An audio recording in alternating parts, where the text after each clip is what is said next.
Hi, and welcome to another episode of the DowntonCast. I'm Monique Jones, and this is my sister Ashley. And today we've got a little bit of news to start off with. If you were worried about the Dowager Countess being killed off or somehow leaving Downton You know, would have been Abbey, killed though, because that's how they do. you're right. She's not being killed off. She's staying on the show, according to TV Equals. By way of TV Line, executive producer Gareth Neame, Neame, confirmed at a post-Golden Globes party that the renowned actress would indeed be back for season 4. So there you have it. Dowager Countess is staying. I think that's dumb. I mean, I'm glad she's still employed. I mean, she really wouldn't have any problem getting employed anyway because she's Maggie Smith. But I was actually looking forward to her not being there because that would give the show a reason to go off the air. And that sounds horrible, but like, I'm just so disappointed in everything that's happened so far. And I know I said in the first one that the fact that I could speak with such passion about the show means that it's a good show. Mhm. I also feel that this show is going crazy, Right. and it needs to take a serious look at itself. And maybe if Maggie Smith were gone, then maybe they would change something drastically. Something else would change drastically, like the writing or the story or something, like to make it a little bit better. So the fact that she's still going to be there kind of makes me feel like, oh, it's just going to be more of the same. Which, I mean, it's great that she'll still be there at the same time because then we'll have one-liners and stuff to kind of... We'll have somebody who's a consistent character. Right, unless they decide to make her crazy as well. So anyway, let's get on with the discussion of last week's episode, which is an angry one in and of itself. Edith's lack of a wedding, being jilted at the altar. Now, I don't know if you have something important to say, but this just came to me, and it made me more angry than I already was. We've tried to get rid of, what's his name again? Sir Anthony. How many times? Like 3 times already? Several. He's been out of her life enough times. It's been about 5 times over the course of the 3 enough times for him to be gone forever. You know, the first time, he could have just been gone. The second time, he could have just been gone. The third time, he really could have just been gone. And he was basically gone. Yeah, like... During the second season, he was basically gone. Yeah, and did he even ask her to marry him? No. Like, to be fair, it's Edith's... I don't want to say it's her fault, but well, she asked him. She pressed it on him. But he is adult and went along with it for so long. Yeah, if he knew, like... Okay, as soon as the dad was like, dude, you're too old for my daughter, he should have been like, you know what? Mm-hmm. True. Let me just back off. No matter how much I like her, let me just back off now. Or if he really did like her, he should have stood up to the dad. Should have stood up to Lord Grantham and been like, look, I love your daughter. We're gonna get married, no matter what you have to say. Even though I would like it if you would support us. like Branson basically did the same thing. Yeah, he's like, I don't actually care what you think, but I hope that you like me eventually. Yeah, like he stood up to Lord Grantham and eventually got his blessing for it. So it took a while, but he did get it. Yeah, so that's all Sir Anthony had to do if he really liked Edith. And if you knew you didn't like her in the first place. Yeah. And if I don't know if this is gonna happen, but if they bring him back saying how he made a huge mistake, then that's disgusting. That's when I'm gonna stop watching this show. And of course I'm still gonna keep watching it. But I'm gonna be in my heart, it'll be dead to me. Like, it's close. It was close last season. Like, you remember, we all know what happened last season, or what didn't happen last season. But I'm okay. Maybe it's because I identify with Edith sometimes that I was so upset by this horrible plot point that they have here. Or maybe I'm just beaten down by the amount of stuff they put on her for no apparent reason.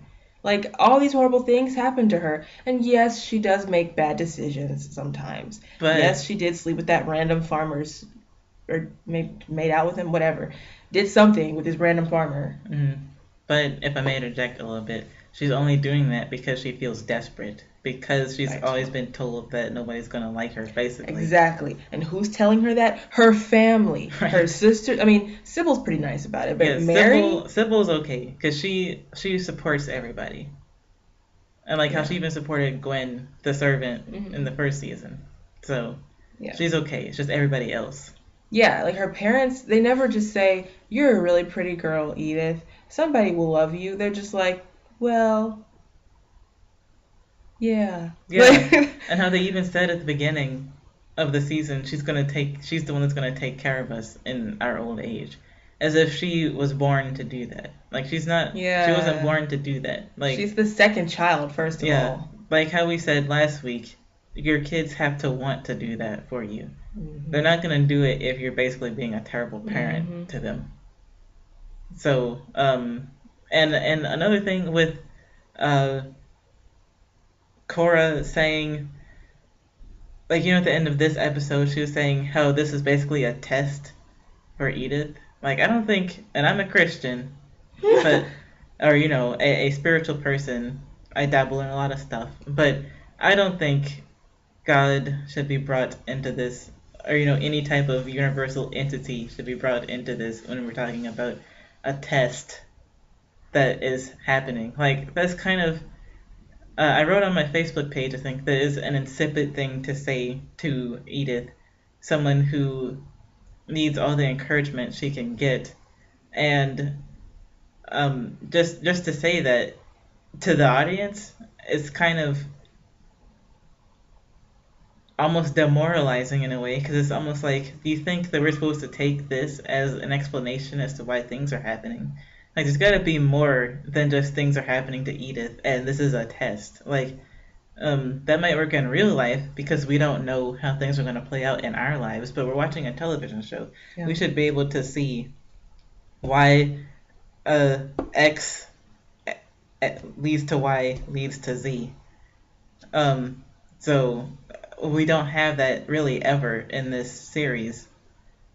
So it's just kind of odd that is the reason, that's the whole thing behind. And it's not, if that kind of thought was put into the first season, then I could see it. But this thing is just tacked on to the end. It's just tacked on right now, saying this is a test. And it does. It's unsatisfying. It goes back to some problems we had with the second season, in that the writing is really inconsistent, and they just kind of seem to think of things just off the cuff. They're just like. Good example with this episode is when Mary is still trying to get Matthew to get the money from Lavinia's dad, and once they read the letter, and Matthew still doesn't believe that Lavinia's dad really wants him to have the money. So Mary starts tracking down when the letter was sent and who sent the letter and all this stuff. And somehow, miraculously, Daisy is like, I sent the letter, and Mrs. Hughes is asking all the questions that should be asked. Yeah, should be asked when you're writing the script. Like, why did Daisy know? How do we know Daisy was in there? Why would Daisy even be up there since she's not supposed to be upstairs? And I'm trying to remember, the only time Daisy's been anywhere tending a fire, it wasn't in Lavinia's room. It was in Sybil's room, wasn't it? Something like that. Like, it was in somebody else's room because they had a moment. Right. Whatever. But I don't remember that. Now, if that did happen and somebody remembers, like, say so, because I'm not an expert on Downton Abbey. I don't memorize all the. But she was not in Lavinia's room, though. Yeah, all the people that were in Lavinia's room were Matthew. Lord Grantham. I don't really know. I guess the priestess. Maybe the doctor. Maybe the doctor. But yeah, I don't remember Daisy being there, and for Daisy of all people to be the one who saves the day, like. Yeah, Daisy gets on my nerves. So again, sorry, but again, for it to be, here's the explanation to the audience. You have to accept it because obviously this is what happened. Like, it's just kind of, again, it's a little bit insulting to me. I just don't like how it's like nobody really tries to comfort her ever. They're just like, well, you'll be okay. Like, that's not acceptable sometimes, you know, because clearly she's not been okay since people have been saying, oh, yeah, eventually it's come. Still, nobody, I mean, like, she's getting the short end of the stick over and over and over and over and over. And I thought Sir Anthony, I keep wanting to call him something else, but Sir Anthony, I thought he was more decent than that. Right.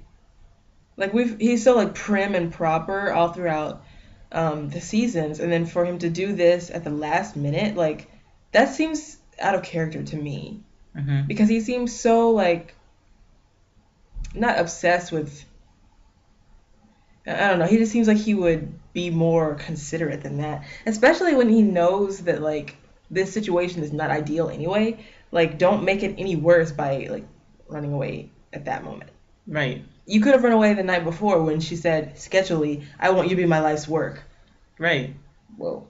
Like, how about I love you, or you're a great guy, I don't care how old you are. No. I want you to be my life's work. I want to take care of you. You're a project. But that's also a good character moment, which they could have built on, because it's showing how Edith is so desperate to not be a spinster that she will actively sign herself up to be somebody's nursemaid, basically.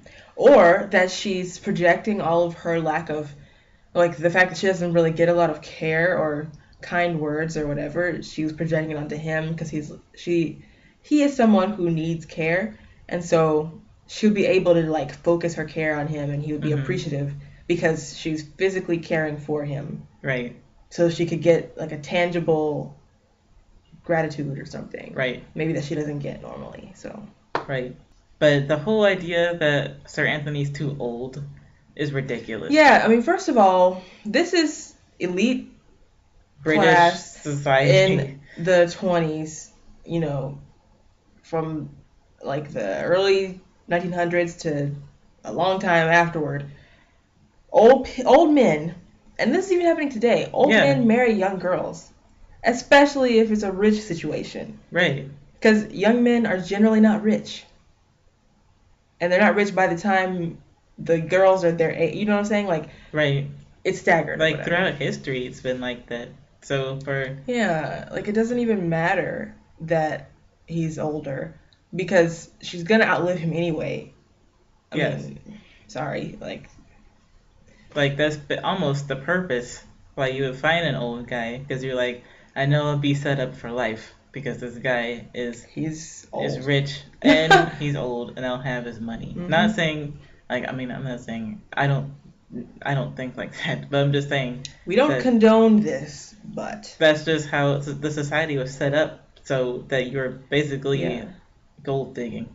And it almost seems like the parents are only angry about it because they're like, oh, well, if you get married, you won't be here. He's too old. Like, no. Yeah. Just because Sybil and, what's-her-face were lucky enough to get guys who were basically the same age, although I'm pretty sure Branson is way older than Sybil. Yeah. Because Sybil had just turned, 18 or 19? Something like that. Yeah, and Branson's he was already, like 30 or something.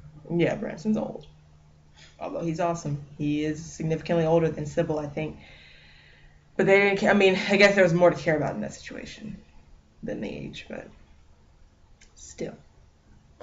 Let Edith have something. But it seems like Alfred might be the person that Edith will finally find some kind of solitude in. Maybe they'll just be friends. Yeah, or at least maybe he can, like, pump up her self-esteem or something. Yeah, something. What I really don't understand is Thomas's... Oh, my gosh. plan, if you will, it's not, for something. You can't even call it a plan, because plans have to have destinations at the end, like something that you will earn or gain or receive or whatever at the end. This guy, he's just doing stuff to get at O'Brien for no apparent reason. Right. Like, they've been bosom buddies forever. Mm-hmm. Clearly they both have their own interests at heart, but they were still working together.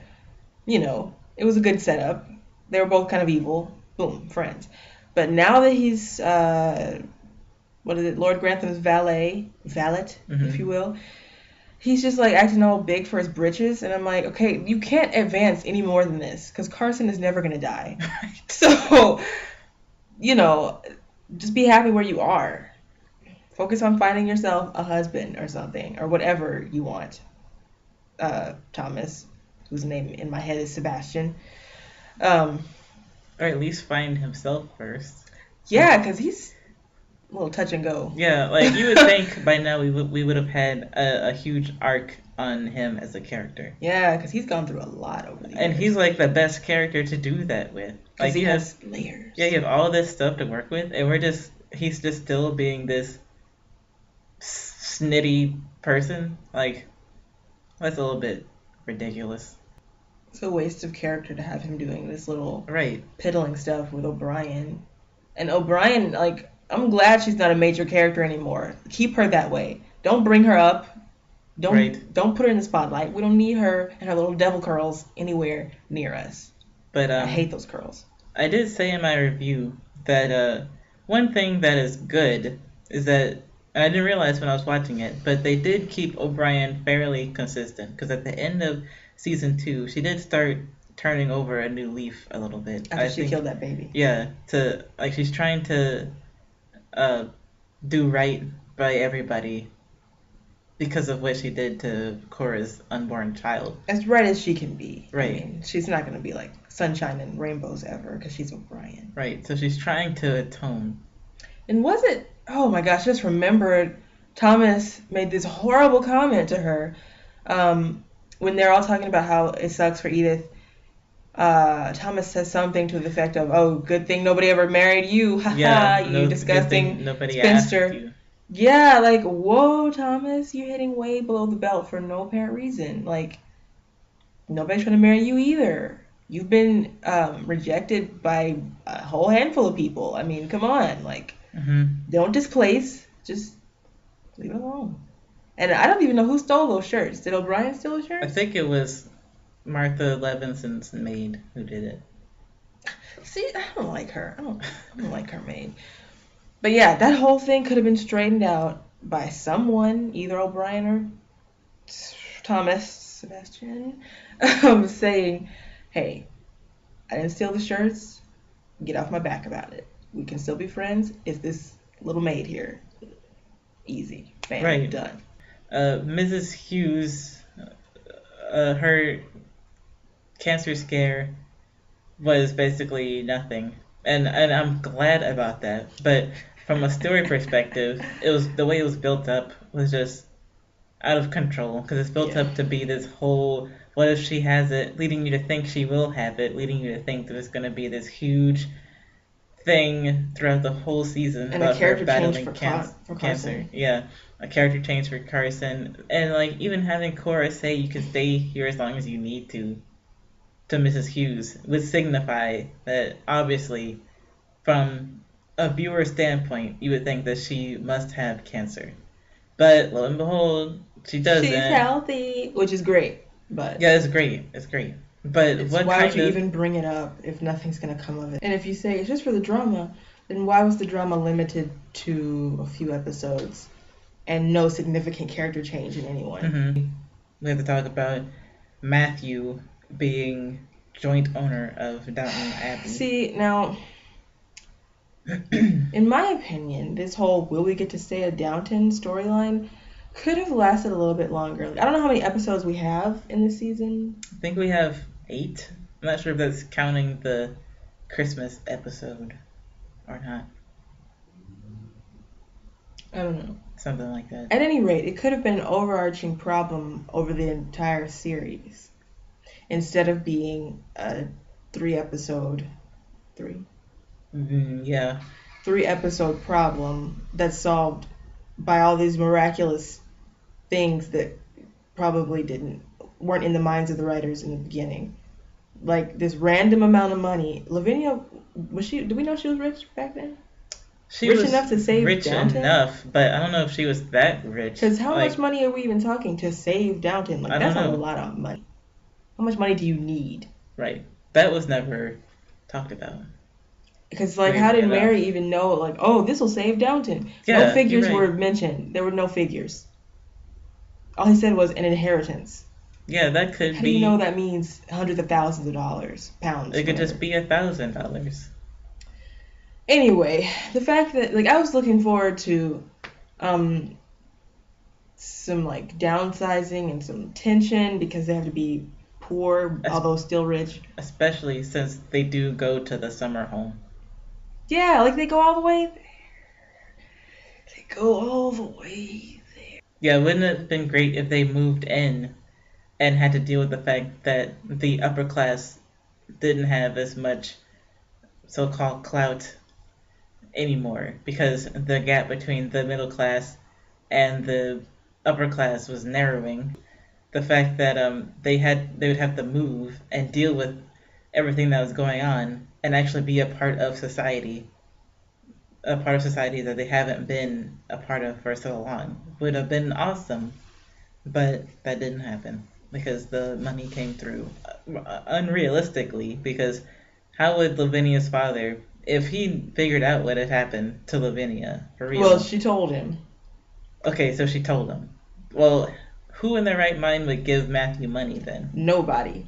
Nobody's that nice. Even on their deathbed. They're not going to be like, oh, you're such a great guy, and I know you were going to sacrifice your happiness for my daughter. No, they would have seen it as, especially a dad, he would have been like, wow, you're going to screw my daughter over like that? You're just going to marry her even though you already love somebody else? And then I you can't killed believe her. you, yeah, I can't believe you would do that. And I can't believe you did something in her vicinity when she had the Spanish flu, the night before your wedding. How Hmm. dare you, you scoundrel? You're not getting jack squat.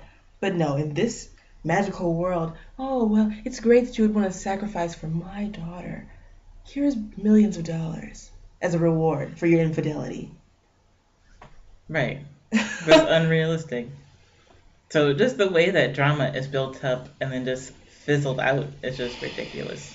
Those are our thoughts on last week's episode, and we're gonna get ready to watch the next one. So, uh, bear with us, I guess.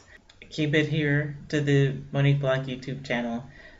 Watch our other DowntonCast episode.